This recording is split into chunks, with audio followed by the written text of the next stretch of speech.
Et bonjour à tous, ravi de vous retrouver pour l'émission du lundi 20 mai 2024. On se retrouve avec un BTC à l'équilibre, 67 000 $, un Ether à 3100 et globalement c'est tout ce top 25 qui est plus ou moins à l'équilibre avec toujours Solana en positif, 177 $, plus 3% sur les dernières 24 heures, 21% sur la semaine, très très belle performance. On a Near Protocol et Chainlink également qui sont dans le vert, le léger équilibre pour le Leo Token. On recule ensuite du top 25 jusqu'au top 35 approximativement. Plus 3% pour Dog with Hat où on a les mêmes coins qui sont encore et toujours spéculés. 25% sur la semaine pour Airwave avec plus 3,50 sur la journée. On a 0,62 pour Sui et on clôture le top 50 avec Injective Phantom, Theta Network, Torchain et Floki Inu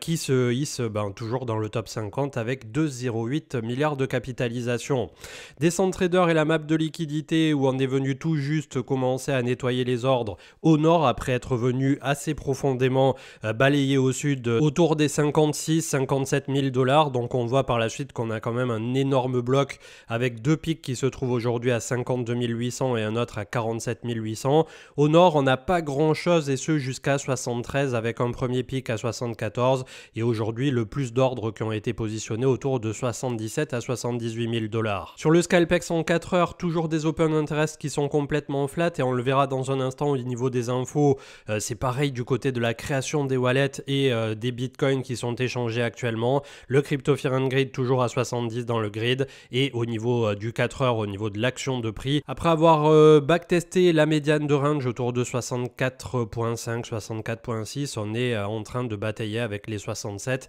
qui font barrage pour nous donner un peu plus de jus et aller à nouveau visiter les 70 à 60, quasi 14 000 $ que constitue actuellement l'ATH qui est en cours sur ce cycle. Le sponsor du jour avec une offre en particulier si vous passez par le lien qui est en commentaire et description, il s'agit de NordVPN, donc on ne le présente quasiment plus mais il vous permettra de faire un pont sécurisé par rapport à votre connexion, de vous connecter n'importe où sur la planète et ce au travers de dizaines de serveurs dans autant de pays différents, notamment quand on a besoin pour tous ceux qui se trouvent en France ou dans des pays en zone EU de se connecter pour regarder que ça soit le foot en clair, la Formule 1, je pense notamment pour la Belgique qui a tendance à retransmettre tous ces événements sur des chaînes grand public, ce qui peut permettre là aussi de faire des économies ou bien tout simplement de regarder des contenus en streaming et notamment au niveau des États-Unis où bien souvent des contenus que ce soit pour les enfants ou pour les films à grand budget sortent la plupart du temps un peu en avance outre-Atlantique. Vous pouvez sécuriser 10 appareils avec un seul compte, ça va de votre tablette, votre smartphone, votre télé et peu importe tout ce que vous voudrez y connecter. Vous renforcez la protection en temps réel avec le filtre anti-menace et la surveillance de vos comptes sur le darknet, ce qui va vous donner aussi un avantage un peu plus proactif pour en temps réel sur votre navigation, ne pas cliquer sur des liens vérolés, ne pas vous faire avoir par du phishing avec des mauvais liens, des fichiers vérolés et ça c'est plutôt intéressant. Et au-delà de l'aspect purement VPN, vous avez toujours la possibilité d'avoir l'intégralité donc de leur suite avec le NordPass, le gestionnaire de mots de passe pour avoir des mots de passe robustes et ne plus avoir à les retaper dans le cas où vous auriez justement un fichier qui serait passé et qui se serait malencontreusement installé sur votre ordinateur. Ça vous permettra de ne pas avoir à retaper systématiquement vos mots de passe et le NordLocker pour avoir 1 Tera de stockage sur un cloud chiffré et sécurisé pour avoir accès à vos fichiers précieux n'importe où quand vous le souhaitez et de façon tout à fait autonome et sécurisée. Donc vous avez la petite offre satisfait ou remboursé pendant 30 jours, les 4 mois offerts et ça revient autour de 3,37 € pour l'offre essentielle et au plus cher si vous prenez l'intégralité de la suite autour de 6,26 € par mois et vous pouvez payer en crypto-monnaie sur NordVPN, ce qui est plutôt intéressant pour nous autres crypto-aficionados. Et on passe aux infos avec Goku, donc selon le président de ETF Store Nate Geraci, concernant l'ETF Ethereum Spot, puisque la deadline est dans 4 jours, la première, il est possible que la SEC approuve les 19B4 cette semaine puis ralentisse les approbations S1, sauf que techniquement la SEC doit tout approuver à la fois, les formulaires 19B4, les formulaires S1, c'est-à-dire l'intégralité de ce qui avait été demandé. Rappelons-nous aussi que récemment tous ceux qui avaient demandé d'intégrer aux Ethereum ETF Spot le staking on-chain l'ont retiré, donc on va voir ce que ça va donner, peut-être que ça pourrait permettre là aussi d'accélérer les choses. En tout cas d'ici 4 jours on va être fixé quant à cette première deadline Bitcoin pour tous ceux qui avaient demandé en amont et les premiers, les ETF spot Ethereum, sachant que il y a BlackRock dans la liste, mais je ne sais plus si eux font partie du pool là, de ceux pour le 24 mai. Et d'un point de vue statistique, à ce jour, BlackRock a eu un seul sur quasiment 600 de souvenirs, 572 ou 575 refus qui lui ont été tout simplement dispensés au cours de l'intégralité de la vie de BlackRock en tant que gestionnaire de fonds et méga pieuvre. C'est presque un état dans l'état aujourd'hui tellement ils sont puissants et importants. Donc on va voir ce que ça va donner, mais c'est clair que là il y a quelque chose qui est en train de se jouer, et surtout s'il y avait quelques approbations que ce soit par rapport à Ether, ce serait une énorme surprise de marché, donc qui n'a pas été pré-spéculé en amont, puisque jusqu'ici c'était plutôt le côté pessimiste qui en l'état devrait prévaloir. On ne devrait pas avoir l'approbation, mais voilà, si jamais ça venait à arriver, c'est clair que ça mettrait un énorme coup de feu au marché crypto. Avec Génération Crypto, le nombre de nouveaux portefeuilles Bitcoin qui chute à son plus bas depuis 2018, donc seulement 275 000 adresses en moyenne ont été ajoutées au réseau BTC chaque jour au cours de la semaine écoulée, contre 625 000 il y a 6 mois. Et quand on regarde également, je m'étais mis ça en favori ici, le nombre de Bitcoin disponibles sur les échanges, ils ont atteint le plus bas niveau depuis 5 ans avec proche de 2,3 millions de BTC qui sont disponibles en flottant entre guillemets aujourd'hui, c'est-à-dire à l'échange sur les différents échangeurs centralisés. Donc on peut constater malgré tout que petit à petit on arrive à une offre en circulation, en tout cas sur les échangeurs centralisés, qui tend à aller vers une dizaine de pourcents quand on sait que le total aujourd'hui est autour de 21 millions de BTC. Il y en a un tout petit bout qui n'a pas encore été miné, puisqu'il y en a 19,3, quelque chose dans ces eaux-là, j'ai pas revérifié, mais voilà, on est autour de ce chiffre, et on devrait avoir les 21 millions qui arriveront plutôt autour des années 2100, 2130, 2150, bref, c'est un peu lointain et un peu vague comme target date, et d'ici là, il s'en sera passé, donc je suis curieux de voir, ne serait-ce que sur un horizon de temps de 5 ou 10 ans supplémentaires, comment ça va s'articuler, mais en tout cas, on voit qu'on a de moins en moins de BTC qui sont disponibles,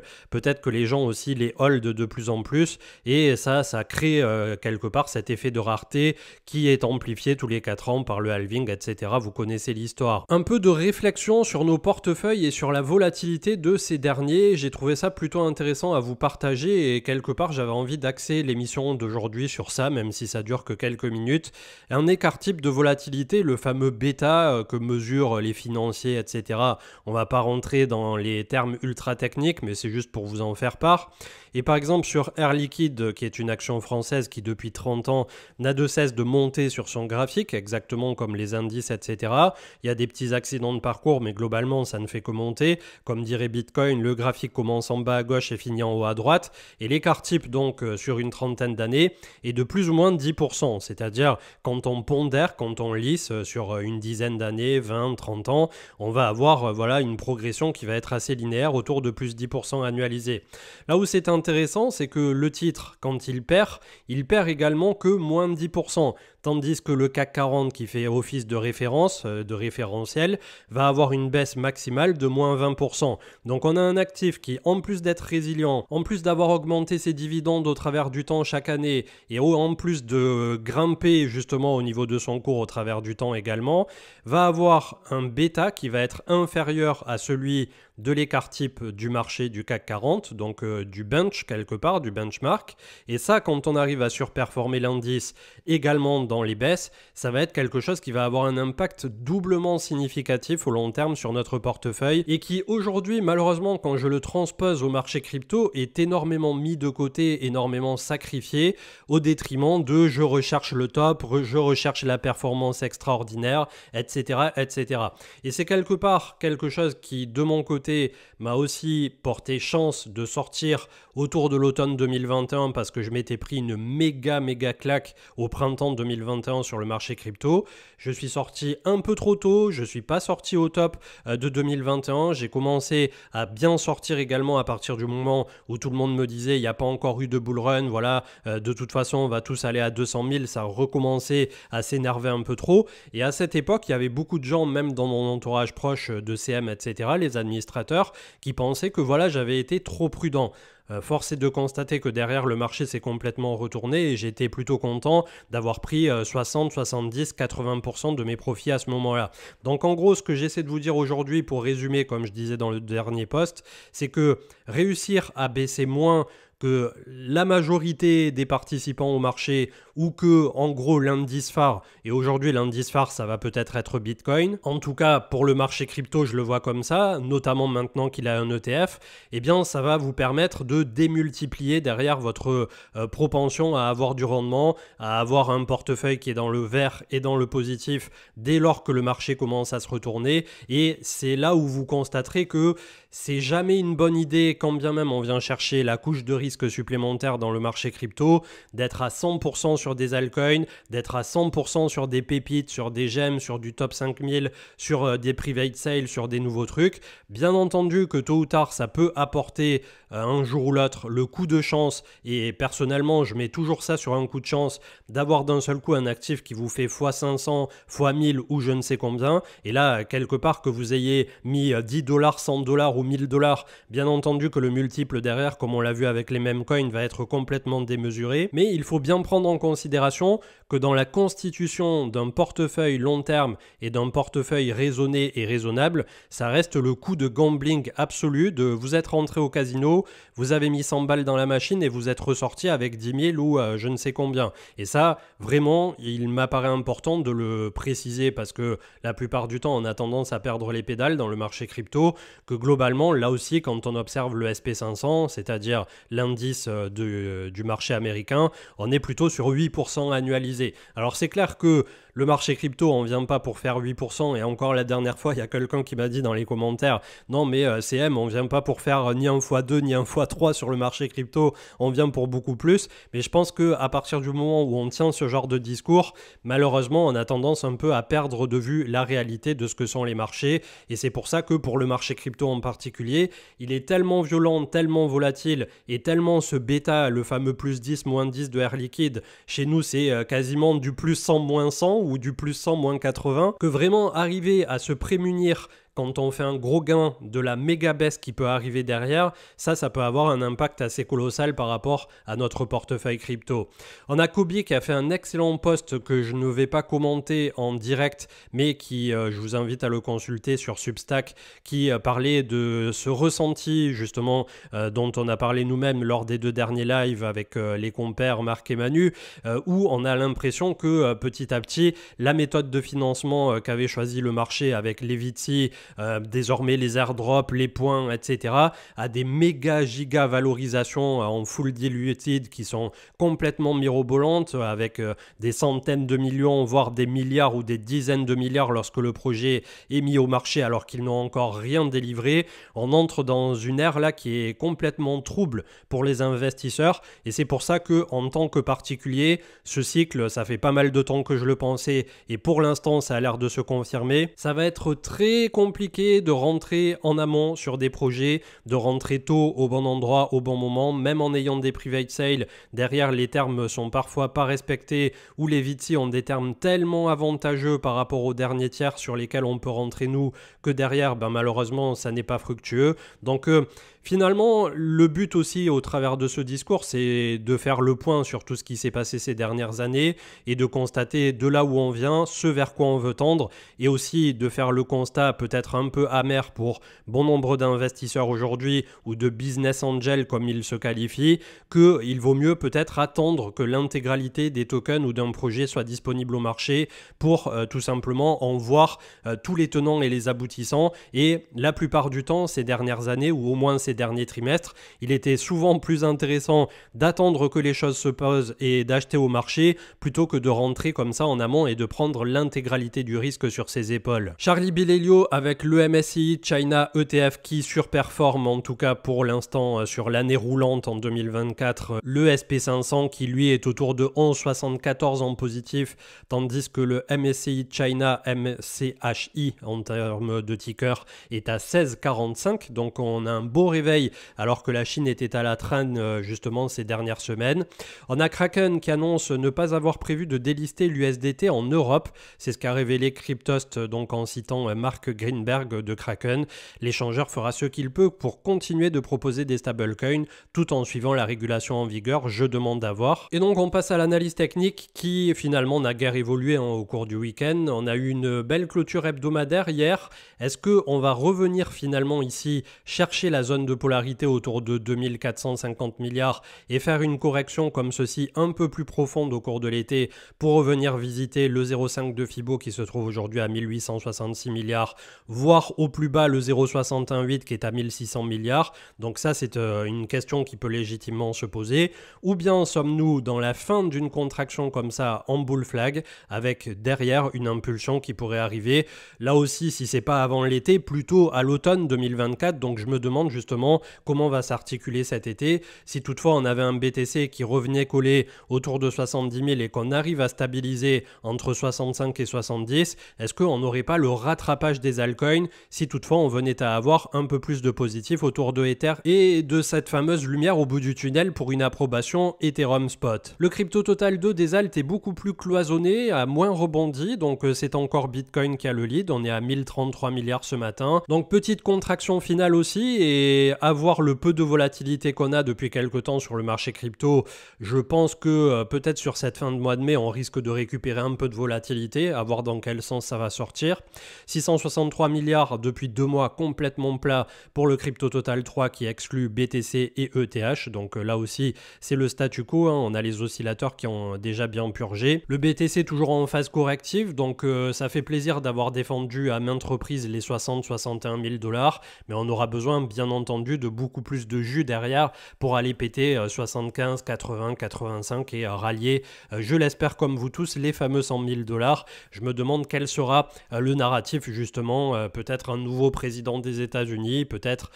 des pays qui vont commencer à se mettre à acheter du Bitcoin, à en mettre dans leur bilan. Quelque part indirectement, c'est peut-être déjà un peu le cas par rapport à BlackRock et les multiples gestionnaires de fonds dont on a parlé dans la dernière émission. Mais voilà, pour l'instant, on est quand même pas mal cloisonné sur BTC. Et la bonne nouvelle pour ceux qui se font du mourant, c'est qu'au final, on a un désintérêt qui est absolu. On a quasiment tout qui, de nouveau, est revenu à des stades où on était au niveau des statistiques par rapport au bear market. Et pourtant, on n'a plus un Bitcoin à 15 ou 20 000 $, on a un Bitcoin qui est proche de 70 000. Donc avoir aujourd'hui autant de désintérêt du grand public tout en ayant un prix qui est si haut, bien entendu que ça peut avoir du positif aussi là-dedans. La question que je me pose régulièrement de mon côté, en remettant systématiquement en cause toutes mes convictions, etc. régulièrement, pour toujours être alerte par rapport à tout ce qui se passe, c'est est-ce que justement ce grand public qui a d'ores et déjà entendu la plupart du temps parler de Bitcoin en bien, en mal, et se sont fait rapidement une opinion autour de ça, est-ce que voilà, il y aura un jour le retour du grand public par rapport aux cryptoactifs au-delà de ce sur quoi ils rentrent assez facilement, que sont les mêmes coins. Ether qui ressemble un peu au crypto total 2, donc complètement collé à sa moyenne mobile 20 sous les 3100 $. On va voir ce que ça va donner pour la suite, mais lui désormais est littéralement bloqué par rapport à cette information des fameux ETF spot. On a le gold qui nous fait un nouveau point haut, donc il est venu chercher quasi 2450 $ l'once. Là aussi on commence à avoir une belle divergence au niveau du RSI, on va voir ce que ça va donner pour la suite. MicroStrategy qui avait repris vendredi dernier en clôture pour la semaine plus 10%, donc ça fait quand même une amplitude par rapport à la bougie d'il y a 3 semaines. Pour MicroStrategy, il était à 1000 $ de quasi 57, pas loin de 60% en une quinzaine de jours. Donc vous voyez que la volatilité qui est liée comme ça à des actions qui possèdent énormément de Bitcoin, ça réagit exactement comme le marché crypto finalement. Le MSCI World aussi qui commence à être un peu topito ici, hein, peut-être un double top avec là aussi de la divergence par rapport au RSI. On n'a pas fait un nouveau point haut. Donc je me demande vraiment comment va être anticipé le fameux pivot de la Fed qui pourrait se dérouler désormais sur 2 ans jusqu'en 2026. J'ai peur qu'à un moment donné, ça appuie un peu sur les marchés. On avait Take-Two donc avec GTA 6 qui a été annoncé. On va voir ce que ça va donner pour la suite. Pour l'instant, c'est un peu décevant. Et maintenant qu'ils ont donné la date de l'automne 2025, si je ne dis pas de bêtises, si c'est respecté, voilà, est-ce qu'ils vont en vendre beaucoup? Est-ce que ça va être un franc succès? En tout cas, on a travaillé récemment pas mal ici autour d'un support. Donc à voir pour l'action de Take-Two. tout. DXY, le dollar américain autour de 104,44, donc statu quo également pour l'instant. On est un peu sur une médiane de range. Et la Bitcoin dominance qui est de retour à 56%. Donc toujours aussi fort, toujours aussi dur le BTC. Et des alts qui, tant bien que mal, au travers du temps, essaie de maintenir contre le dollar et essaie doucement de se retourner contre le BTC. Du côté des alts, il y avait Solana qui est dans le vert, largement, Biconomy, on a Gnosis, on avait Robinhood, MicroStrategy, on vient d'en parler, également Hut 8 Mining, Galaxy au niveau des actions, Theta, Optimism, Axie Infinity, Injective, etc. pour des 2-3%, c'est pas extraordinaire. On va passer donc un alt comme la dernière fois j'avais passé Avalanche. J'essaierai de vous faire un jour un alt plutôt que d'en passer 36 à chaque fois. Un qui me paraît avoir une configuration plutôt moins dégradée que certains autres. Et là, quand on regarde Theta contre l'USDT, on est effectivement sur une configuration où on est sous un pivot, sous les 2,45 à 2,50 ou à temps 2,70, même la moyenne mobile 200. On est en train de contracter avec la moyenne mobile 20 qui à 2-3 reprises a été tapée à 1,90$ et on vient quand même d'un point bas à 0,60. Donc on avait eu déjà une belle envolée, petite contraction sous pivot et je l'espère, comme vous tous, qu'on ait désormais une alt season qui pourrait au maximum intervenir peut-être en 2025. Mais pour l'instant, tant que Bitcoin est aussi fort, il faut observer et être tout simplement dans cette expectative de à quel moment la Bitcoin dominance faiblit pour avoir comme ça un roulement qui vient du côté des alts. Comme je le disais au cours de cette émission et j'en suis désormais convaincu, c'est un cycle qui va être pour nous autres particuliers relativement difficile à naviguer et j'espère qu'on aura une belle explosion à un moment donné, mais on voit que désormais l'argent devient de plus en plus cloisonné, de plus en plus intelligent et que c'est pas les quelques spéculations des particuliers sur les mêmes coins qui feront la différence par rapport au marché des altcoins. Très bonne journée, très bon lundi et vous êtes certainement en jour férié, donc profitez de votre week-end allongé ou courage pour ceux qui travaillent quand même. Je ne sais pas encore si on se retrouve ce soir pour le live, on communiquera sur le Discord et sur les réseaux sociaux et sinon on fera peut-être mardi en fonction des disponibilités des autres participants. Très bonne journée et à plus tard. Ciao ciao.